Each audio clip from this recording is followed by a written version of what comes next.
بسم اللہ الرحمن الرحیم۔ میں ہاسپٹل کے گائنی وارڈ میں بیٹھی اپنی باری کا انتظار کر رہی تھی۔ میں امید سے تھی۔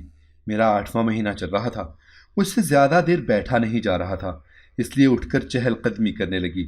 چلتے چلتے میں کاؤنٹر تک پہنچی تھی تاکہ پوچھ سکوں کہ میرا نمبر کب تک آئے گا، مگر مجھ سے پہلے ہی وہاں ایک عورت کھڑی رو رہی تھی۔ مجھے فکر لاحق ہوئی کہ پتہ نہیں اس عورت کا کیا مسئلہ ہے، اس سے میں کھڑی ہو کر اس کی بات سننے لگی تھی۔ وہ عورت روتے ہوئے کہہ رہی تھی، بھائی صاحب، میں جھاڑو پوچھا سب کچھ کر لیتی ہوں، آپ مجھے ہاسپٹل میں صفائی کرنے کے لیے لگوا دیں۔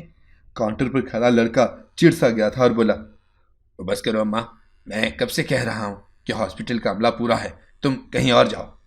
اس کی بات سن کر میں جلدی سے آگے بڑھی اور بولی، خالہ، آپ ہمارے گھر میں ملازمت کریں گی؟ دراصل میں اس شہر میں نہیں آئی ہوں، شوہر کا تبادلہ یہاں ہوا ہے، اس لیے مجھے بھی یہیں شفٹ ہونا پڑا۔ میری حالت بھی ایسی ہے کہ مجھ سے زیادہ کام نہیں ہوتا۔ وہ عورت میری بات سن کر خوش ہو گئی تھی اور میری آفر اس نے فوراً قبول کر لی۔ میں اس عورت کو اپنا پتہ اور موبائل نمبر پرچی پر لکھ کر دے چکی تھی۔ تب تک میری باری آ گئی اور میں اپنا چیک اپ کروانے کے لیے چلی گئی۔ اگلے دن 10 بجے کے قریب وہ عورت ہمارے گھر پہنچ چکی تھی۔ میں نے اس کو مکمل کام سمجھا دیا اور خود تھوڑا آرام کرنے کے لیے چلی گئی تھی۔ اچانک ہی میری آنکھ لگ گئی۔ میں یہی کوئی 2 گھنٹے ہی سوئی ہوں گی۔ جب میں باہر آئی تو وہ عورت کام کرنے میں مصروف تھی۔ میں نے دیکھا اس نے گھر شیشے کی طرح چمکا دیا تھا۔ اب وہ میرے کپڑے دھو رہی تھی۔ وہ عورت کام میں کافی طاق تھی، اس سے میں نے اسے کہا کہ خالہ، مجھے آپ کا کام اچھا لگا ہے، آپ کی نوکری پکی ہے۔ وہ بہت خوش ہو گئی۔ اگلے دن جب وہ عورت ہمارے گھر کام کرنے کے لیے آئی تو اس کے ساتھ ایک جوان سی لڑکی بھی آئی تھی۔ اس سے گھونگھٹ کر رکھا تھا۔ میں نے اس لڑکی کے بارے میں پوچھا تو خالہ نے بتایا، بی بی جی، اس کا نام پائل ہے اور یہ نا میری بڑی بہو ہے۔ خالہ بولی، بیٹیا، میری بوڑھی ہڈیوں میں اتنی طاقت نہیں ہے کہ سارا کام میں اکیلی کر سکوں، اس لیے اگر آپ کو کوئی اعتراض نہ ہو تو میں اپنی بہو کو بھی ساتھ لے آیا کروں۔ مجھے بھلا کیا اعتراض ہو سکتا تھا؟ ایک سے بھلے دو۔ میں نے کہا، آپ ضرور لایا کریں، مجھے کوئی مسئلہ نہیں ہے۔ اس طرح خالہ کے ساتھ پائل بھی ہر روز ہمارے گھر آنے لگی تھی۔ پائل ہر وقت گھونگھٹ کیے رکھتی تھی۔ میں ایک دن ہنس پڑی اور بولی، پائل، تم یہاں میرے گھر بھی گھونگھٹ کیے پھرتی ہو؟ آخر کس سے پردہ کرتی ہو؟ مجھ سے یا اپنی ساس سے؟ میری بات کا جواب پائل کے بجائے اس کی ساس نے دیا۔ وہ آگے بڑھ کر جلدی سے بولی، بی بی جی، ہماری جات پات میں نئی نویلی دلہنیں نا گھونگھٹ کر کے ہی رہتی ہیں جی۔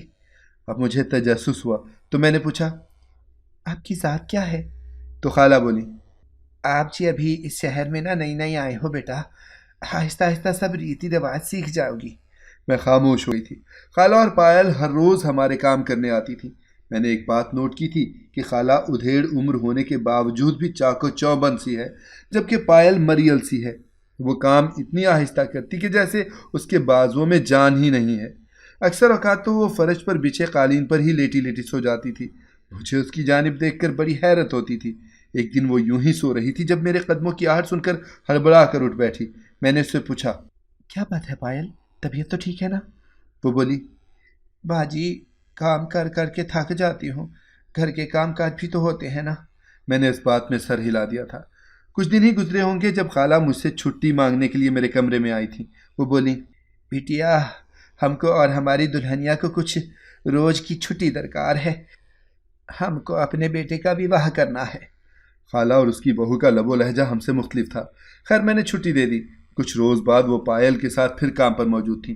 میں نے خالہ سے کہا، آپ اپنی نئی بہو مجھ سے ملانے لے کر نہیں آئی؟ انہوں نے حامی بھر لی تھی، مگر وہ اپنی بہو کو نہ لائی تھی۔ پھر انہی دنوں اللہ نے مجھے پہلی اولاد سے نوازا تھا۔ میرے گھر میں بیٹا ہوا تھا۔